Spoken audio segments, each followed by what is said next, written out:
The first principle is to conduct hazard analysis. So first, we list all the steps involved in the process and identify potential hazards. And as we seen previously that HACCP system identifies the potential hazards and controls at specific points in the process. These includes three main categories of hazards, which is biological, chemical, and physical. Biological hazards include microbiological organisms such as bacteria, virus, fungi, and parasites. And many of these organisms occur naturally in the environment where foods are grown. And the most are killed or inactivated by cooking, blanching, and its numbers can be minimized by adequate control of handling and storage practices. And on the other hand, viruses can be foodborne or waterborne or transmitted to food by human or animal or other contact. And unlike bacteria, viruses are unable to reproduce outside a living cell. Hence, they cannot replicate in food and can only be carried by it. And you can see common pathogens on each category. For example, Listeria, Salmonella, and E. coli are well known for outbreaks. And chemical contaminants in food may be naturally occurring or may be added during the processing of food. And based on several studies, ingestion of harmful chemicals at high levels have been associated with acute cases of foodborne illnesses and can be also responsible for chronic illness at lower levels. And some of the naturally occurring chemicals are allergens, mycotoxins like aflatoxins in peanuts, patulin in apples, mushroom toxins, shellfish toxins, and some of the examples for added chemicals are pesticides, fertilizers, antibiotics, heavy metals, or the contaminants like lubricants, cleaners, sanitizers, or even prohibited substances like food additives at higher dosage or higher concentration, etc. And even chemicals can leach from the packaging material into the food, for example, plasticizers, adhesives, inks, lead, tin. And the last one is physical hazards. And these physical hazards, like wood, plastic, bone, metal, stones, glass, etc., can result from contamination and or poor practices at many points in the food chain from harvest to consumer, or even including those within the food establishment could be a potential source for those occurrences. And ingesting hard foreign objects can lead to injury and illness. And you can gather information about potential hazards associated with a specific food from a variety of sources. For example, like reference texts, websites, food safety standards, codes of practices, legislation, company complaint files, or scientific research and review papers, or epidemiological data on foodborne illnesses or disease. And from these resources, you can fetch and gather information about specific hazard that could possibly occur in a specific product type. After listing all the hazards that may be reasonably expected at each step in the process, then you conduct hazard analysis for each step based on the application of risk assessment to identify the significant hazards.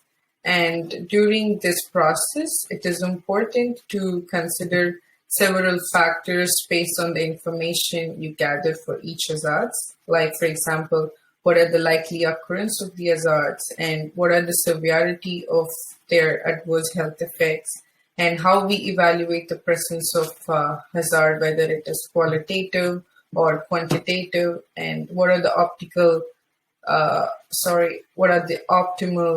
conditions for the survival or multiplication of the pathogens in food, etc. And after the hazard analysis is completed, then the team must then consider what control measures, if any, exist, which can be applied for the control of each hazard.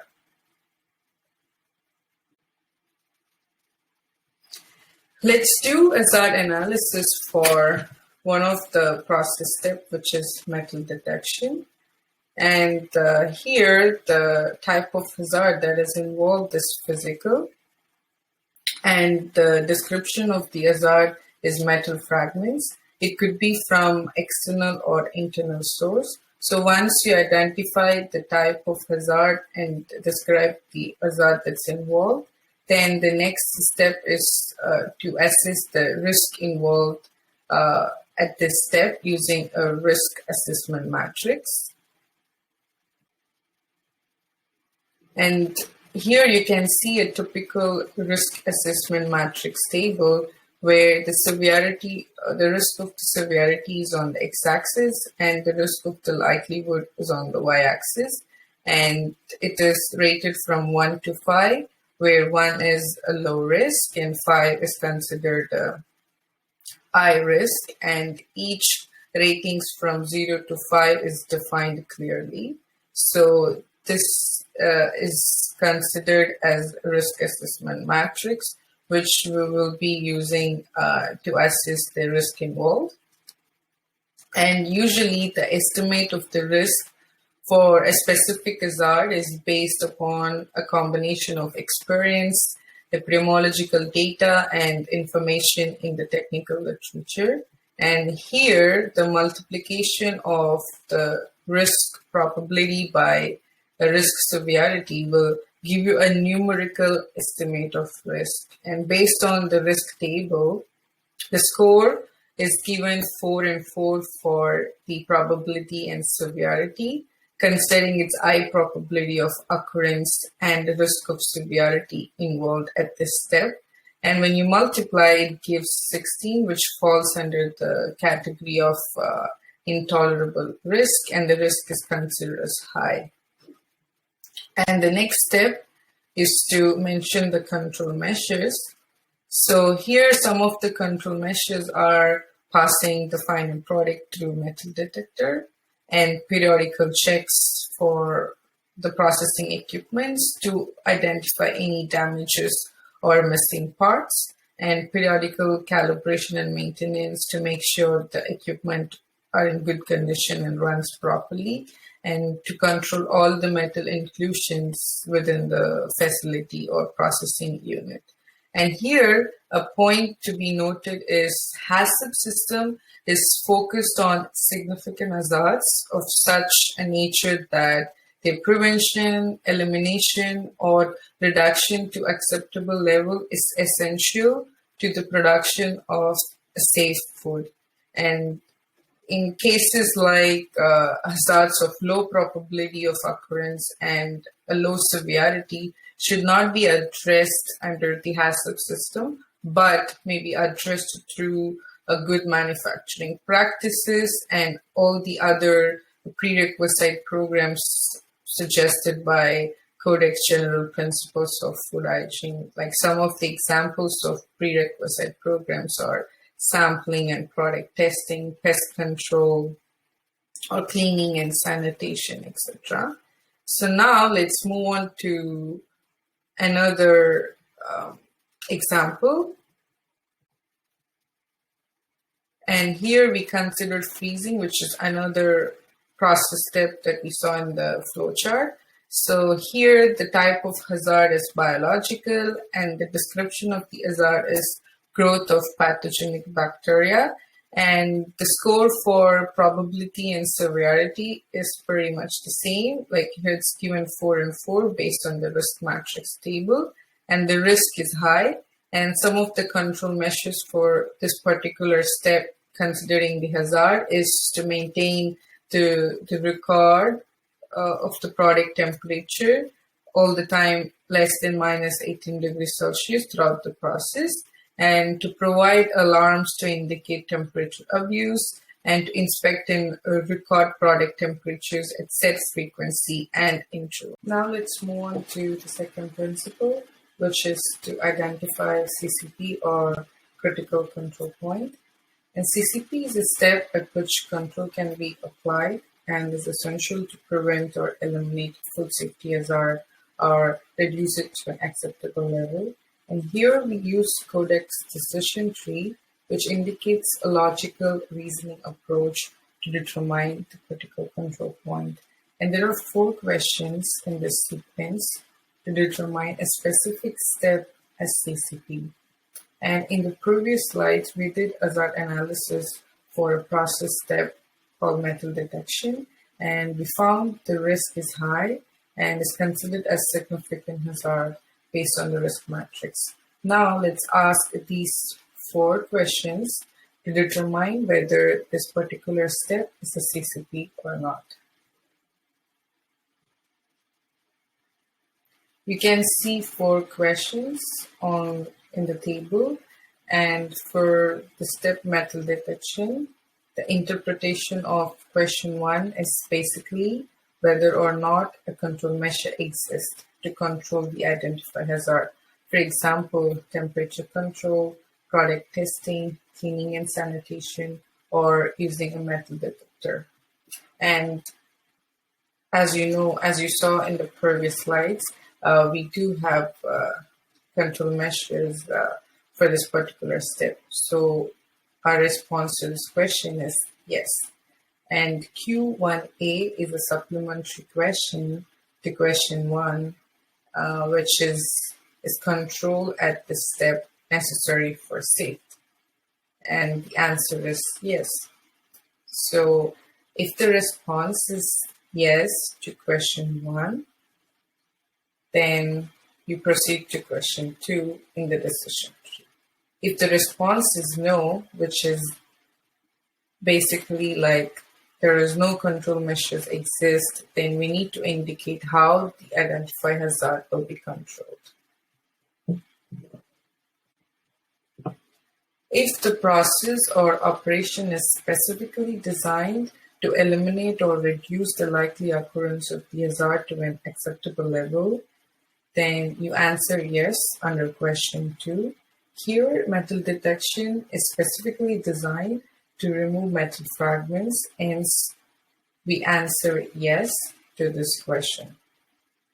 When you answer yes to question 2 and no to question 4, such step will automatically becomes a CCP. And once you identify a particular step as a CCP, then you need to define the acceptable and unacceptable limits, which we will be seeing in the following slides. If the answer is no to question 2, then you proceed with question 3. Question 3 refers to both likelihood and seriousness of the hazard, and mostly the response to this question is a judgment call based on the information and literatures we gathered about the hazard. If data suggests that contamination with the identified hazard may increase to an unacceptable level and result in an unacceptable health hazard, then you need to answer yes and proceed to the next question in the decision tree. If the contamination is not known to present a substantial threat to human health or is not likely to occur, then you answer no, which is not a CCP, and you proceed with the next identified hazard in the process. In this case, question 4 is not applicable because we answered yes to question 2, which makes the step automatically CCP, and it stops the flow of the decision tree. And the next question, this question is designed to identify those hazards that could pose a health risk will be controlled by a subsequent process operation. If no subsequent operation is scheduled in the process to control this identified hazard, then you answer no, and this particular process step becomes a CCP. And if you answer yes, then this particular step is not a CCP, and specify how and where that particular hazard will be controlled. And proceed with the next identified hazard.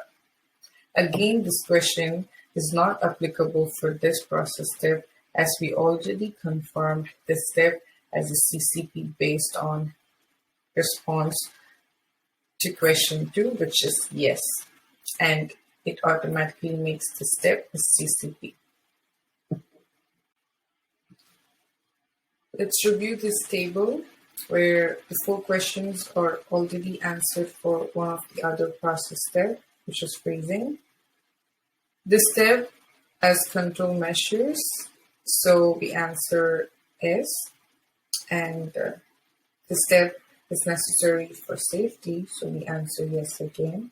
And the step was not specifically designed to eliminate the hazard, so we answer no. And for question 3, we answer yes because, say for example, if the product temperature is not maintained well, then there is a high possibility or chances for the microbial contamination. So we answer yes to question 3. And for question 4, the response is yes, because if you remember in the process, in the product description form for frozen blueberries, we mentioned that the product will be sold for further processing, which means this product will be handled by another processor before it gets to the retail. So based on the responses, this particular step is not a CCP. When you decide or figure out that a particular step is not a CCP based on a decision tree, then that step has to be controlled by prerequisite programs or operational prerequisite programs. And we need to specify which PRPs will be taking care to control that identified hazard in the particular step. So in this case, the PRPs are receiving and storage, equipment maintenance, personal training. So once you're done with CCP determination for all the process steps, then you move on to the next principle, which is establishing critical limits. A critical limit represents the boundaries with maximum and or minimum value to which a biological, chemical, and physical parameters are controlled in order to judge whether an operation is producing safe products. In general, critical limits must be measurable and observable. For example, temperature, time, sensory tests, etc.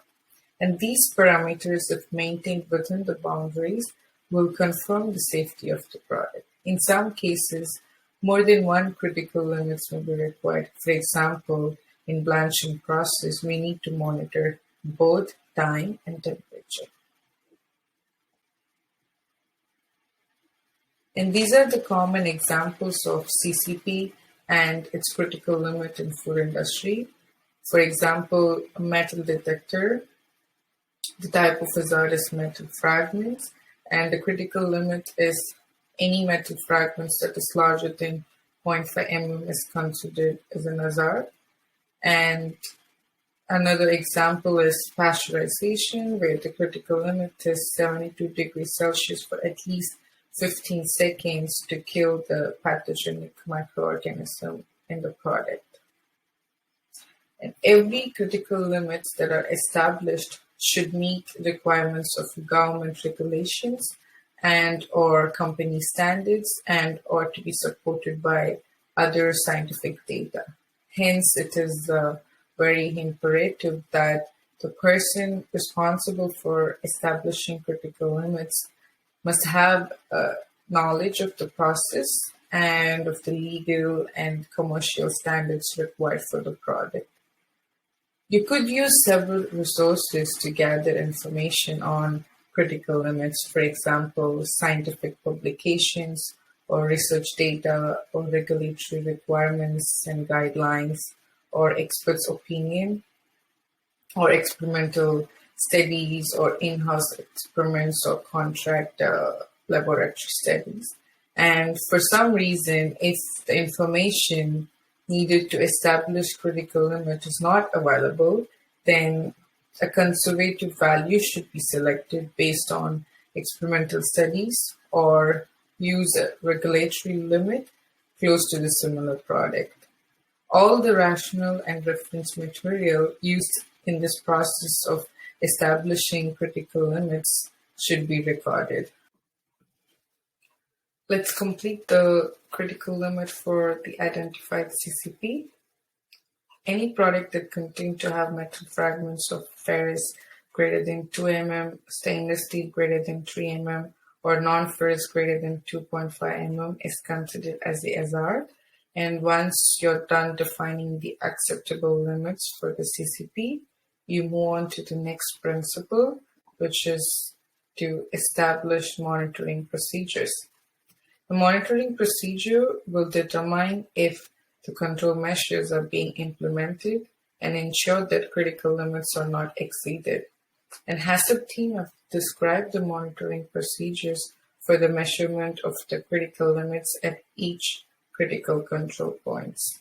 And this step is key because it helps to measure the performance level of the system's operation at the CCP, which in turn help to do trend analysis and to determine when the performance level of the system results in a loss of control at the CCP, and to establish records that reflect the performance level to comply with the HACCP plan.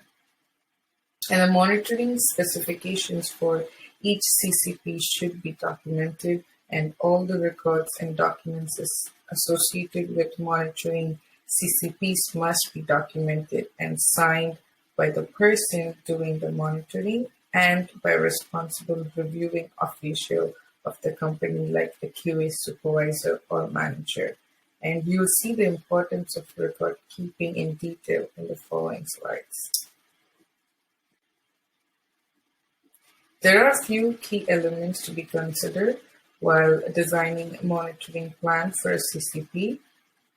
Checking protocols have to be real-time, short, and should not involve any lengthy analytical procedures. And all the 5 questions to be addressed for each monitoring step, like what is measured or evaluated during monitoring, or how monitoring activity of a critical or legal limits will be conducted, or when and how often checks will be done, or who is responsible for performing, or where will the results of monitoring be recorded. And in addition to that, we also have to address who will check that monitoring is being carried out properly, and where and how is this check to be recorded.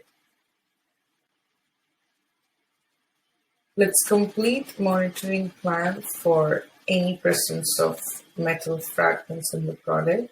And as I mentioned earlier, we need to address those 5 questions. So here, the response to the first question is we will be monitoring for any metal fragments such as ferrous, non-ferrous, or stainless steel in the product that are greater than the size specification mentioned. And we will be monitoring based on the SOP XYZ specific to the company, where basically we first calibrate the equipment by passing a testing piece through the detector to see if the detector able to reject the minimum amount of the metal. And once that's done, you basically pass the product along with the test piece to see if the detector able to detect the metal sample in the product. And finally, operator must ensure for proper functioning of CCP by checking if the alarm sound works properly, or if the air pressure is good enough to kick the bags out from the line, and if they could able to shut down the line. And the response to next question is operator will test the metal detector at the start and every hour during packaging and at the end of each packaging run. So this is basically to calibrate the machine at set frequency. And for the products, all the products will pass through the metal detector continuously through automatic screening. And the response to the next question is the monitoring procedures will be conducted by a bagger operator with required training given to the person. And the operator will record results on Form XYZ monitoring record specific to the company. And they have to include initial date and time. Once that's done, the monitoring records will be reviewed by the QA supervisor or the manager at a set frequency or set intervals according to the company policy. And once we are done with establishing monitoring procedures, we need to establish corrective actions, which will be discussed in principle file.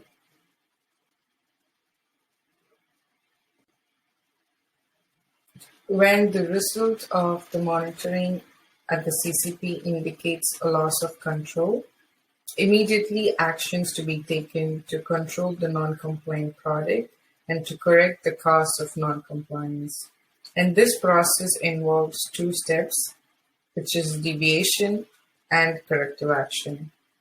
And all the food business operators should have a system in place to identify deviations when any non-conformity occurs and should have effective procedures in place to isolate and mark clearly and control all product produced during the deviation period.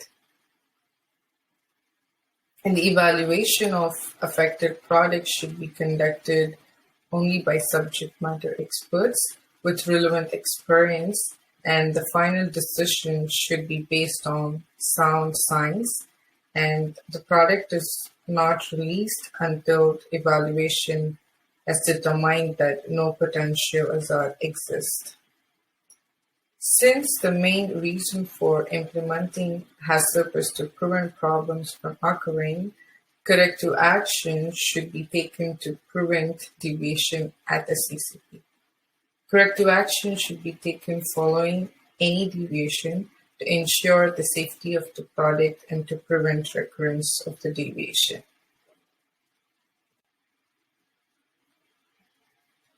Let's complete the corrective action plan for the identified CCP. So here, when a metal detector fails to detect a metal test sample, we need to immediately stop the line and place all the product process since the last successful check on hold until they pass through a functional metal detector. When a product is rejected by the metal detector, then we need to contact the plant supervisor and investigate whether metal came from and record all the non-conformities and corrective actions taken.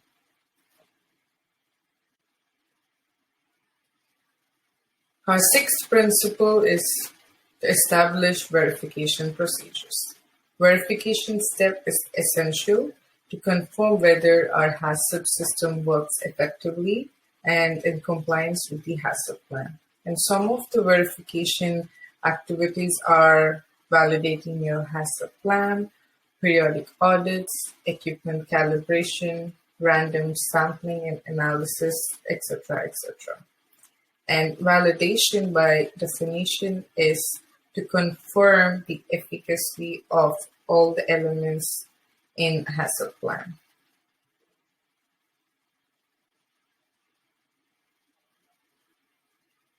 And here you can see the verification plan defined already for the identified CCP, where you can see at end of each production day, QA must review the metal detector check record to ensure that it has been done properly and it completed properly.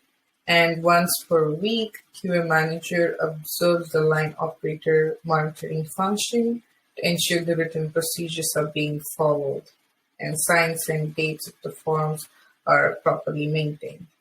And in addition to the above, the QA to annually verify certification of all the calibration and maintenance of the metal detectors. And if any deviations are found for any of the above procedures, the QA manager initiates corrective actions. So it is important, in addition to the verification steps, it is important to validate the HACCP plan to assess whether the derived HACCP plan for a particular product and process adequately identifies and controls all significant food safety hazards to an acceptable level.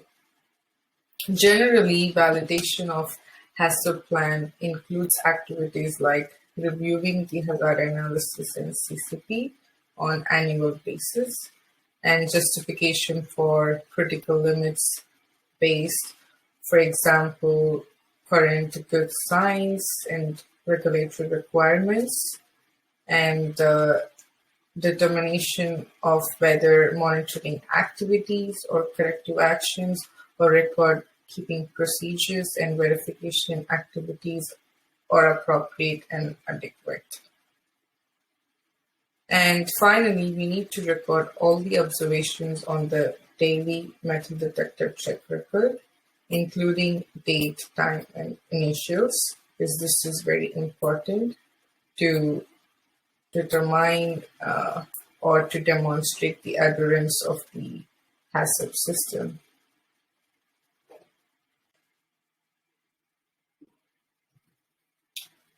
Our last principle is to establish record-keeping procedures. Records may be in any form, for example, processing charts, written records, computerized records. It's imperative that the company maintains complete, current, properly filed, and accurate records. There are 4 types of records should be kept as part of the HACCP program. The first one is support documentation for developing the HACCP plan. For example, any documents, data, and information used to establish the control measures, or documents supporting adequacy of critical limits, or document of hazard analysis, etc. And the second type is records generated by the HACCP system. For example, monitoring records for all CCPs, deviation records, corrective action records, or verification or validation records. And we also need to document the methods and procedures we used in the HACCP system. And finally, the records of employee training programs. Let's complete record keeping for the identifies CCP. From this table, you can see what type of records is required for the identifies CCP. Say like monitoring records, deviation records, corrective action records, and maintenance records. And this is the summary of the HACCP plan for the identified CCP, which is metal detection, and the metal fragments, which is the type of hazard that we are controlling at this step. And this includes all the key elements of the HACCP principles we discussed so far. And the same procedure is followed for any identified CCPs within the process. So I'm happy to say that with this, I conclude my presentation.